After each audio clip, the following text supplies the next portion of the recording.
আসসালামু আলাইকুম। আজকে আপনাদের একটি থ্রি পিস টাই করে দেখাবো। এর জন্য গজ কাপড়ের মধ্যে আমি এরকম করে জিগজ্যাগ করে সেলাই করে নিয়েছি এবং নিচের দিকটা আমি খালি রেখেছি। এখানটাতে আমি হাত দিয়ে কুচি কুচি করে তারপরে এখানটা গিট দিয়ে নিচ্ছি। তারপর একেবারে নিচের দিকটাতেও একইভাবে কুচি করে নিয়ে গিট দিয়ে নিয়েছি এবং মাঝের দিকটাতে আমি যে সুতা রয়েছে সুতাটাকে এভাবে পেঁচিয়ে পেঁচিয়ে তারপরে শেষে যে সুতাটা রয়েছে সেটার সাথে গিট দিয়ে নিচ্ছি।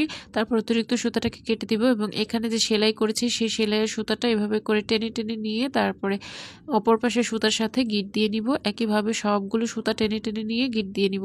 এভাবে করে আমাদের কামিজের কাপড়টা আমি টাই করে নিয়েছি। একইভাবে আমি ওড়নার কাপড়টাও টাই করে নিয়েছি। হাতা এবং সালোয়ার নিচে আমি একইভাবে বেঁধে নিয়েছি। তারপর গরম পানির মধ্যে 4 তোলা হাইড্রোক্স, 4 তোলা কস্টিক এবং 2 তোলা ভ্যাট কালার দিয়ে নেড়েচেড়ে নিতে হবে। তারপরে কাপড়গুলো দিয়ে 1 মিনিটের মতো নেড়ে 10 মিনিট অপেক্ষা করব। 10 মিনিট পরে পরিষ্কার পানিতে কাপড়গুলো ভালো করে ধুয়ে বাঁধনগুলো খুলে তারপর রোদে শুকাতে হবে। থ্রি পিসটি কেমন হয়েছে জানাবেন।